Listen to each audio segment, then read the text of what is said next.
오늘은 느헤미야 8장 1절부터 6절까지 말씀을 우리가 함께 읽었습니다. 지금까지 우리가 한번 생각을 해보면 느헤미야가 이 바사의 총독으로 있다가 돌아왔습니다. 그리고 52일 만에 예루살렘 성벽을 재건했습니다. 예루살렘 성벽을 다 52일 만에 재건을 했는데 우리가 지난주에 살펴본 7장의 문제는 성벽을 재건을 마무리했지만 예루살렘 성 안에 사는 거민들의 숫자가 매우 적었습니다. 100여 년 이상 방치가 되어 있는, 그리고 사람들이 예루살렘에 와서 살지 않으려는 이유가 있습니다. 이제 성벽을 잘 지었으니까 주변의 다른 나라들이 더 위협거리가 될 거 아닙니까? 그럼 적국의 입장에서는 저 성벽을 완공했지만 아직 거민이 없을 때 빨리 공격해서 예루살렘 성벽을 다시 회파하고 그 안에 살고 있는 성읍에 있는 적은 수라 할지라도 그 사람들을 다 몰아내는 것이 적국의 관심입니다. 그러니까 이 예루살렘에 들어와서 사는 것이 매우 부담스러웠던 일이죠.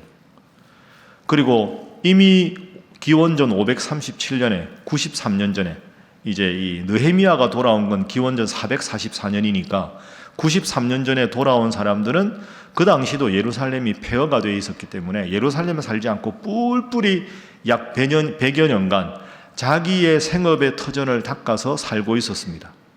그러다 보니 이미 살고 있는 사람들에게 예루살렘으로 돌아오라고 할 명분은 없고, 적국은 침범하면 예루살렘으로 올 것 같고, 예루살렘에는 삶을 살아갈 수 있는, 쉽게 말하면 기반 시설이 거의 없고, 느헤미야 입장에서는 거민이 필요하고 백성들 입장에서는 예루살렘에 살고 싶지 않고, 그렇게 기도하는 중에 느헤미야가 맨 먼저 문지기를 임명하고 레위인들, 찬양하는 사람들, 하나님 앞에 먼저 찬양하자, 그 사람들을 다 임명하고, 2절에 보면 하나니와 하나냐처럼 하나님 잘 섬기는 행정 책임자들을 임명합니다.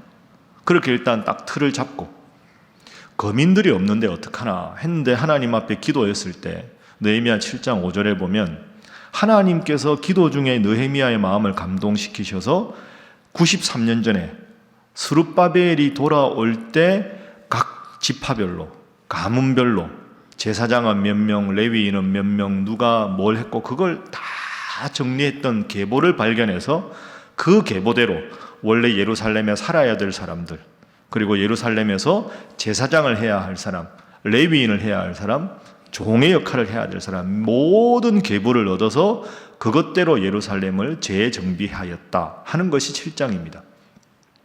자, 그러니까 외부적으로도 정리가 되고 내부적으로 정리가 됐죠. 이제 8장은 명실상부하게 이제 마음의 성벽을 어떻게 재건할 것인가, 어떻게 하면 이제 명실상부한 하나님의 백성으로 이 남유다, 특별히 예루살렘 거민들을 하나님의 사람으로 새롭게 키워낼 것인가 하는 관심이 8장입니다.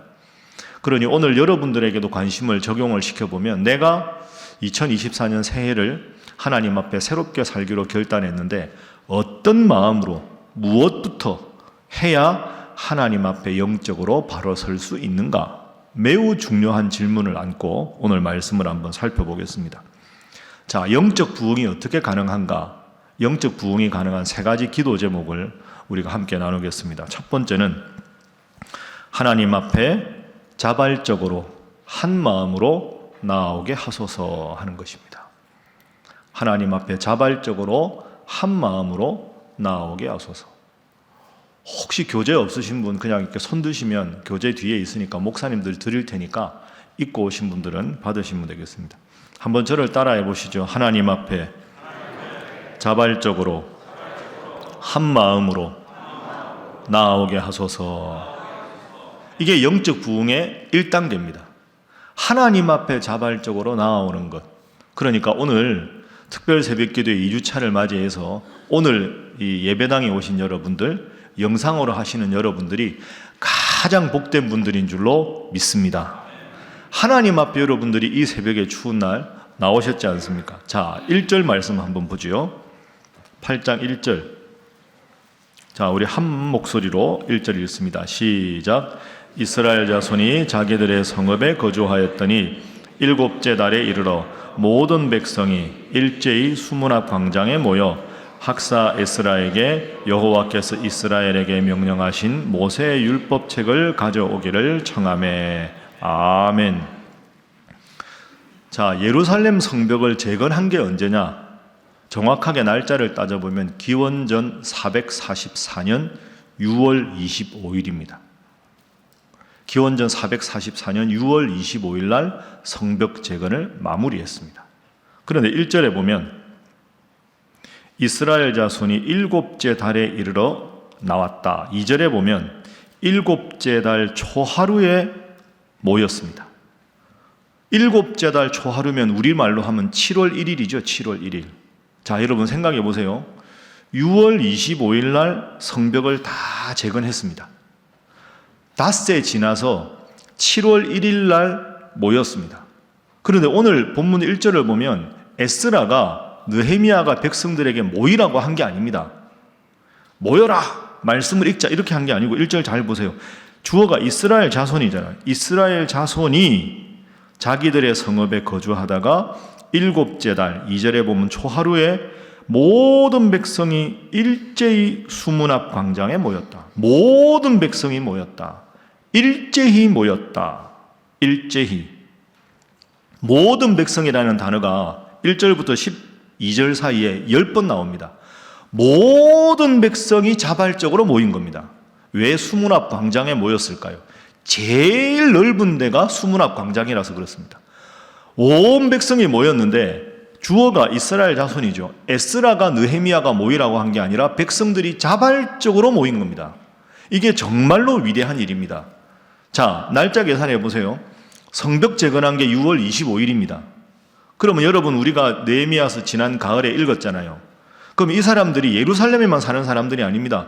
지방에 사는 사람들, 멀리 있는 사람들 성벽 재건하고 집에 돌아가서 일하던 사람들이 아내도 만나고 아들, 딸도 만나고 그래야 될 거 아닙니까? 그럼 52일간 생업을 내팽개치고 성벽 재건을 했으니까 돌아가서 이제 아이들 건사하고 농토도 개간하고 얼마나 할 일이 많겠습니까?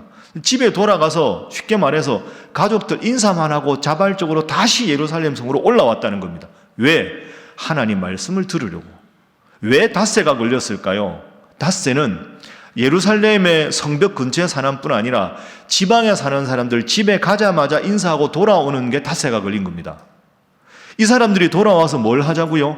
학사 에스라에게, 영적인 지도자에게 우리가 하나님 말씀을 읽고 싶습니다. 하나님 말씀을 저희에게 들려주십시오 라고 자발적으로 모든 백성이 한 마음으로 요청을 한 겁니다. 여기서 영적인 부흥이 일어났습니다. 모든 백성이 사실은 얼마나 이제 할 일이 많을 텐데 다 두고 제일 먼저 한 일이 집에 갔다 오자마자 우리에게 하나님 말씀을 들려주십시오. 하나님 말씀을 깨닫게 해주십시오. 그 말씀 다시 듣고 싶습니다. 모든 백성이 일제히 돌아와서 제일 넓은 수문 앞 광장에서 하나님 말씀을 들었다. 여러분, 올 한 해 여러분 어떤 계획을 가지고 계십니까? 다양한 계획이 있고 다양한 욕심, 이루고 싶은, 실현하고 싶은 그런 꿈이 있을지라도 제일 중요한 건 하나님의 말씀을 듣는 일인 줄로 믿습니다. 말씀을 듣는 자리에 자발적으로 나와서 열심히 하는 것, 그게 중요합니다. 7째 달 1일이라 그랬죠. 7월 1일. 그런데 이스라엘 달력은 7월 달이 1월입니다. 우리로 말하면. 그러니까 정확하게 말하면 1월 1일 새해 첫날에 하나님의 말씀을 들으러 자발적으로 모였다는 뜻입니다. 그러니 여러분이 얼마나 복이 있습니까? 송구영신 예배 1월 1일부터 정말로 이 당시에 남유다의 백성들처럼 연말 다 바쁜데 맨 먼저 새해를 하나님의 말씀으로 열고 그날부터 지금까지 특별 새벽 기도회로 말씀을 읽는 여러분들이 바로 이 당시에 이스라엘의 수문 앞 광장에 모였던 백성과 다를 바가 없습니다. 이렇게 하니 하나님이 어찌 이들에게 복을 안 주실 수가 있겠습니까? 내가 하나님 앞에 어떻게 하면 올 한 해 형통할 것인가? 내가 어떻게 하면 하나님 앞에 복을 받을 것인가? 모든 것 놔두고 하나님의 말씀을 듣는 자리에 자발적으로 한 마음으로 열심히 나오셔서 말씀으로 승리하는 한 해가 될 수 있기를 주님 이름으로 축복합니다. 옆에 분들과 인사하겠습니다. 잘 오셨습니다. 한 번 더 할까요? 개건하시기 바랍니다. 그러니까 여러분, 이 느헤미야 특별 새벽 기도회를 제가 하게 된 이유가 사실은 이 8장 때문입니다. 쭉 작년 가을에 느헤미야서 읽으면서 주일 준비하다가 이거구나. 모두가 어떻게 하면 좀 잘 될까? 어떻게 하면 다시 부흥을 경험할까? 다들 말하는데 다른 것에 있는 게 아니라 말씀을 듣는 자리에 오는 것에 부흥의 열쇠가 있다 하는 거죠. 자, 두 번째입니다. 두 번째 기도 제목은 말씀에 대한 사모함으로 영적인 부흥을 이루게 하소서 하는 것입니다. 말씀에 대한 사모함으로 영적인 부흥을 이루게 하소서.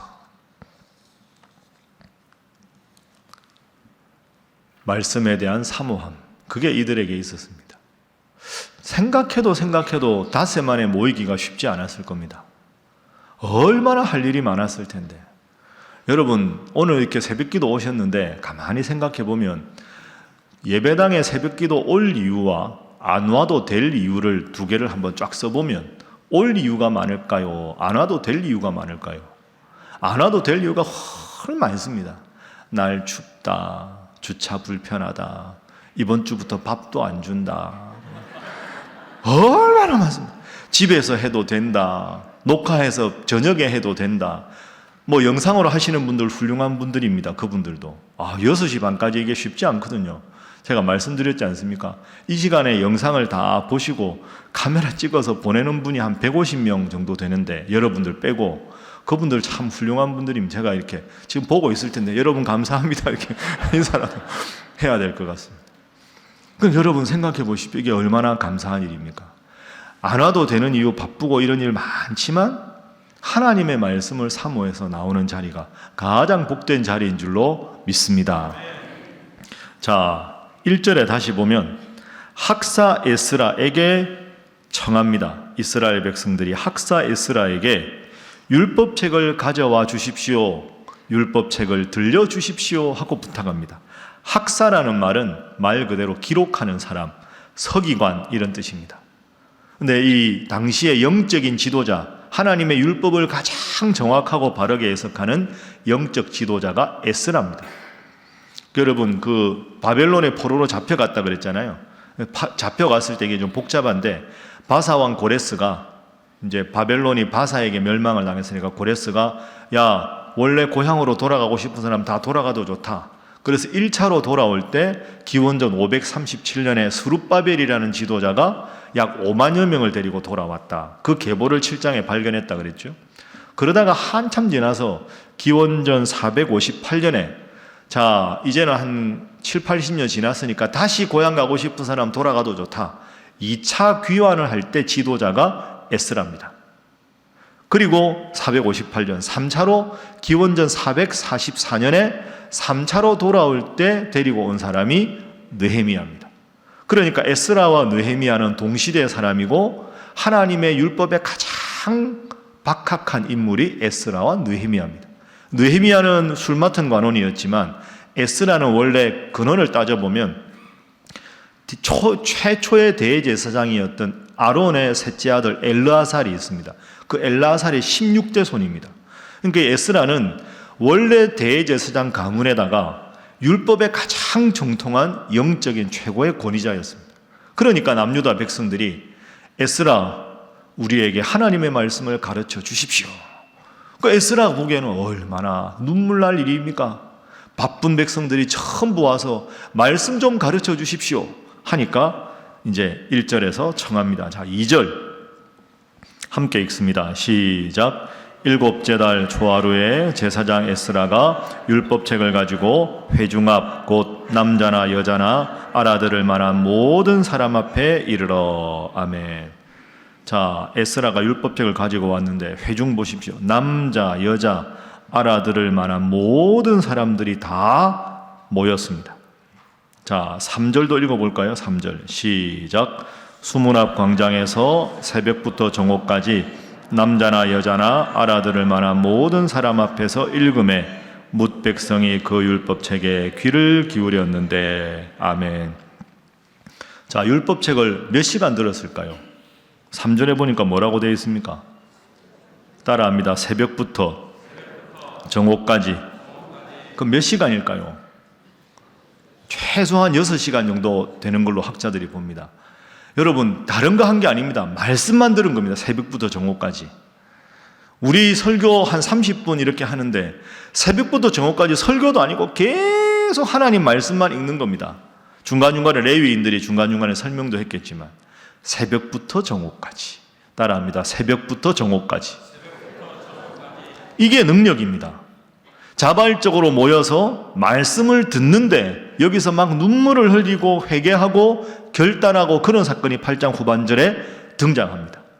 다른 게 아닙니다. 오직 하나님의 말씀. 하나님의 말씀은 살았고 운동력이 있다.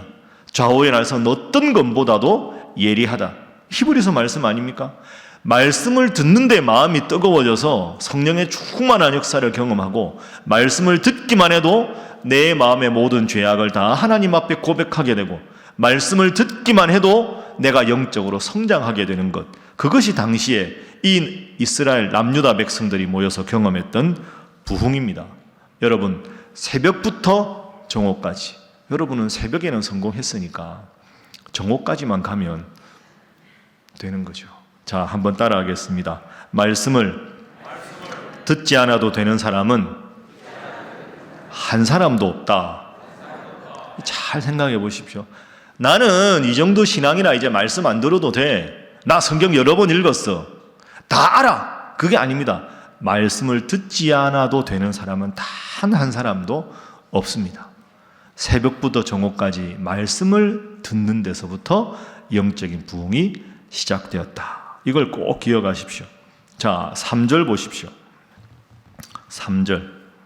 수문 앞 광장 제일 넓은 곳에서 새벽부터 정오까지 남자나 여자나 알아들을 만한 모든 사람 앞에서 읽음에 뭇 백성이 그 율법책에 귀를 기울였는데, 귀를 기울였다, 이 말은 다른 출애굽기 32장 16절에 나오는데 판에 새겼다 하는 뜻입니다. 그러니까 말씀을 듣는데 그냥 편안하게 말씀을 듣는 게 아니고요, 말씀 한 구절 한 구절을 내가 그 딱딱한 판에다가 조각칼 같은 걸로 하나하나 새기듯이 절대로 지워지지 않도록 따박따박 한 글자씩 써서 마음판에 새기듯이 들었다. 그것이 3절의 율법책에 귀를 기울였다 하는 말의 뜻입니다. 여러분, 그렇습니다. 영적인 부흥은 말씀에서 나옵니다. 말씀을 읽고 말씀을 듣는 것, 그것이 영적인 부흥의 첩경입니다. 그래서 제가 여러분들께 한 가지 제안하겠습니다. 앞으로 느헤미야서 말씀을 읽다가 댁에 돌아가셔서 시간 날 때마다 이 말씀을 다시 읽으십시오. 말씀을 다시 읽을 때 소리를 내서 읽으십시오. 눈으로만 읽으면 눈으로 읽다가 딴 생각할 수 있거든요. 소리를 내면 입으로도 소리를 내고 눈으로 집중해야 되고 귀로 내 말을 듣게 됩니다.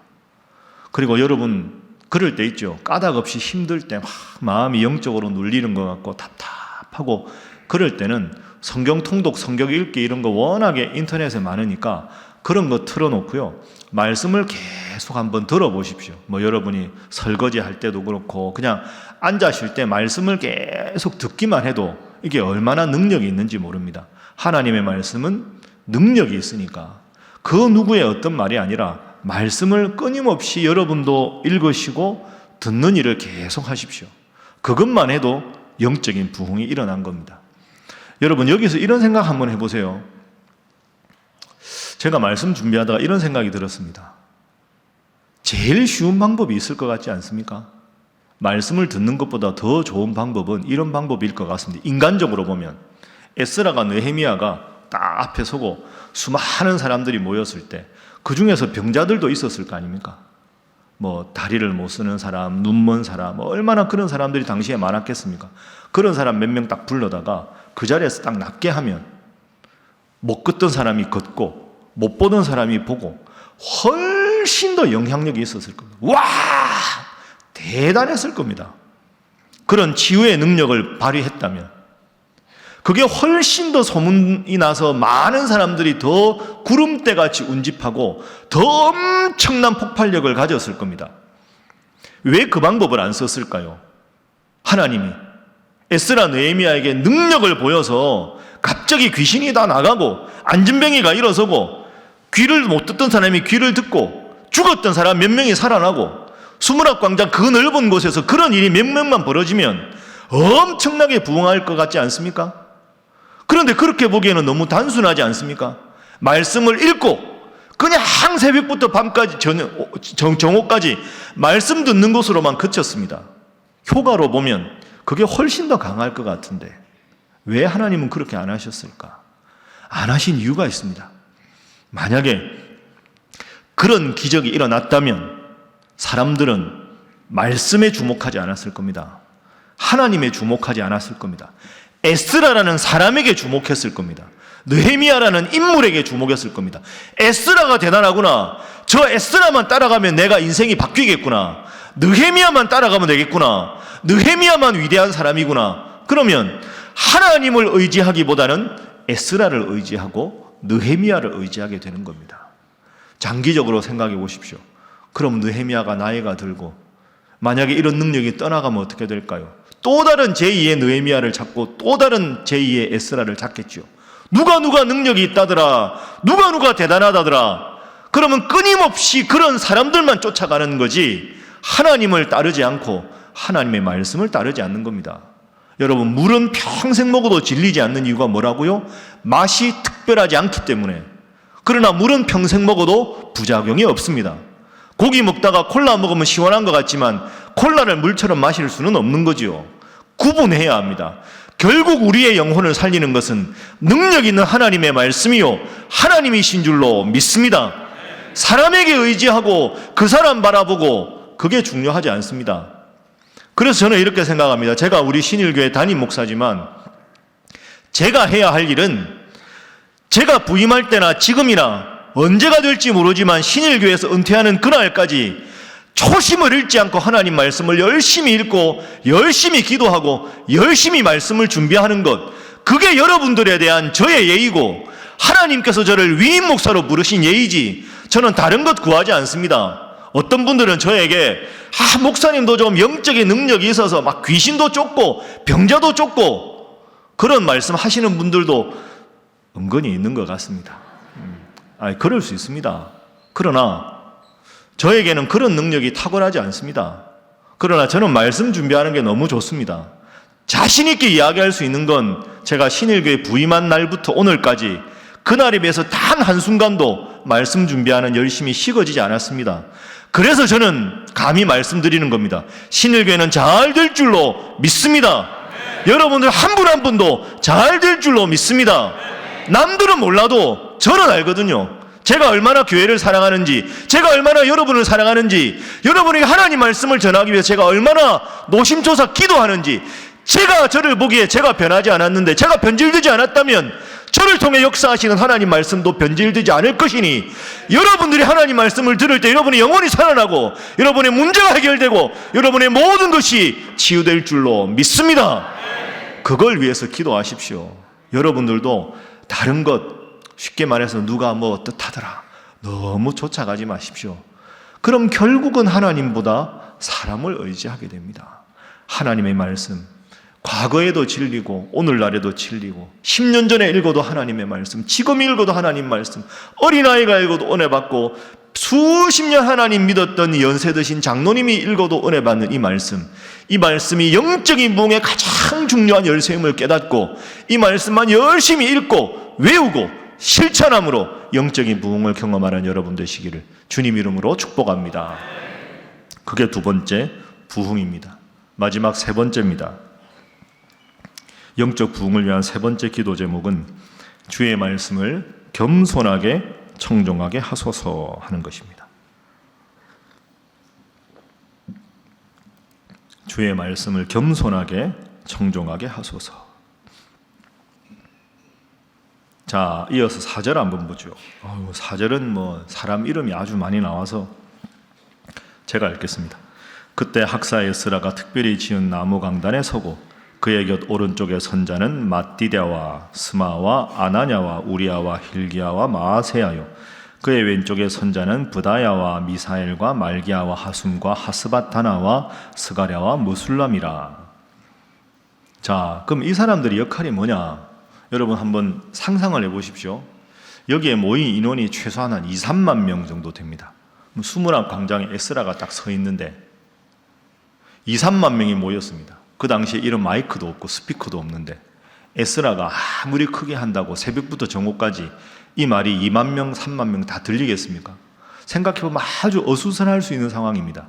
그러면 이 사절에 있는 이 사람들은 제가 에스라라고 하면 에스라가 하나님 말씀을 딱 이렇게 하면 좌우측에 수많은 레위인들이 곳곳에 있어서 그 말씀을 중간에서 다시 전해주는 겁니다. 쉽게 말하면 스피커 역할을 하는 거죠.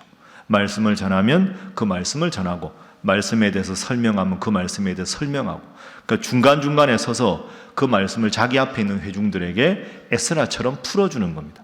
그래서 모두가 2, 3만 명이 다 듣게 된 거죠. 자, 중요한 건 5절입니다. 5절. 자, 5절 말씀 함께 읽어봅니다. 시작. 에스라가 모든 백성 위에 서서 그들 목전에 책을 펴니 책을 펼 때 모든 백성이 일어서니라. 아멘. 책은 무슨 책일까요? 하나님의 율법책을 다 펼쳤습니다. 그러니까 백성들이 어떻게 했습니까? 다 일어났습니다. 유대인들은 원래 성경 읽을 때 일어나지 않습니다. 원래 유대인들의 전통은 앉아서 읽는 겁니다. 왜 일어섰을까요? 왜 일어섰을까요? 너무 감격해서 앉아서 들을 수가 없었던 겁니다. 자, 여러분, 제가 말씀드린 대로 기원전 586년에 나라가 망했습니다. 바벨론의 포로로 잡혀갔습니다. 그리고는 기원전 537년에 한 5만 명이 돌아왔습니다. 에스라와 또 1700몇 명이 돌아오고 느헤미야랑도 일부가 돌아왔습니다. 이 사람들은 지금까지 완전히 새 속에 찌든 사람들입니다. 그렇죠? 말씀을 들어본 적도 없고 하나님을 어떻게 섬기는지도 모르고 온갖 수학을 열심히 해놓은 이방 사람들이 다 침범해서 뺏어가고 그러니까 영적으로 육체적으로 100년 이상 완전히 피폐한 상태입니다. 이런 사람들이 하나님이 마음에 감동을 주셔서 말씀을 들으러 모였습니다. 그러니까 이 사람들이 지금 영적으로 갈급한 상태는 100년 이상 하나님 말씀이 제대로 선포되는 걸 한 번도 들어보지 못한 사람들. 그런데 이제 에스라가 와서 하나님 말씀을 함께 말씀을 딱 펴니까 2, 3만 명이 도저히 앉아서 들을 수 없어서 자발적으로 누구라도 할 것 없이 전부 일어선 겁니다. 그럼 일어서서 새벽부터 정오까지 서서 하나님 말씀을 들은 거죠. 우리도 한번 해볼까요? 아이고 허리야 이렇게 안 되겠습니까? 여러분 지금 이걸 우리가 재현하자는 것보다 중요한 건 말씀을 앉아서 도저히 들을 수 없을 정도로 말씀을 사모하는 열심이 이들에게 있었다 하는 겁니다. 이번에 제가 이 느헤미야 특별 새벽기도회 준비하는데 송구영신 예배 드리기 전에 오후에 주일날 오후에 한 분이 제 방에 찾아오셨어요. 주일날 일부 예배 끝나고. 근데 그분이 제가 알기로 10월 달인가 우리 교회 등록하신 분입니다. 완전히 새 가족입니다. 그 새 가족이 제 방에 한 분 통해서 이제 일부 예배 끝난 노크를 하시는 겁니다. 저분이 왜 오셨을까 하고 문을 열어드렸는데 이분이 요만한 노트를 하나 가지고 오셨어요. 그러니까 10월일 겁니다. 10월 달에 우리 교회 예수 처음 믿고 교회 오신 분인데 노트를 다 가지고 오셨어요. 그러니까 이분이 뭐라 그러냐 하면 목사님 제가 초신자 예 압니다 새가족 예 그러니까 이분이 처음 와서 이제 설교를 듣다가 느헤미야 말씀을 들었나 봐요. 야 내가 이렇게 하나님 말씀을 듣는 게 기쁜 일이구나. 초신자가 그걸 깨닫고는 느헤미야 특별 새벽기도를 한다고 하니까 이분은 아직 성경에 대해서 모르는데 느헤미야 1장 1절부터 13장 마지막 절까지 다 썼어요. 자기 노트에다가 다 써가지고 그 노트를 저한테 가지고 왔습니다. 목사님, 하나님 말씀을 듣는 게 참 즐거운 일이라는 걸 제가 깨달았습니다. 목사님이 느헤미야 특별 새벽기도에 50일간 하신다는데 저 같은 초신자가 목사님을 위해서 뭘 해드릴까 생각하다가 힘내시라고 느헤미야서를 써왔습니다. 하고는 이만한 노트를 저한테 딱 주시는 겁니다. 제가 참 감사했습니다. 교회 다닌 지 불과 한두 달 된 초신자인데 어떻게 성경을 쓰실 생각을 했을까? 그걸 또 다 써서 울먹울먹하면서 목사님 힘내십시오. 참 제가 감사하기도 했고, 그래 저 마음이다. 우리가 저런 마음으로 하나님 말씀을 읽고 하나님 말씀을 쓴다면 하나님이 얼마나 기뻐하실까. 여러분, 오늘 5절 말씀 바로 그겁니다. 앉아서 들을 수 없어서 일어서서 들은 이스라엘 백성들 얼마나 아름답습니까?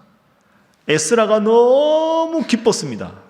저절로 일어서서 기도하고 하나님 말씀을 듣겠다는 백성들 보는 게 6절 마지막 절입니다. 자, 함께 읽어봅니다. 시작. 에스라가 위대하신 하나님 여호와를 송축하며 모든 백성이 손을 들고 아멘 아멘 하고 응답하고 몸을 굽혀 얼굴을 땅에 대고 여호와께 경배하니라. 아멘.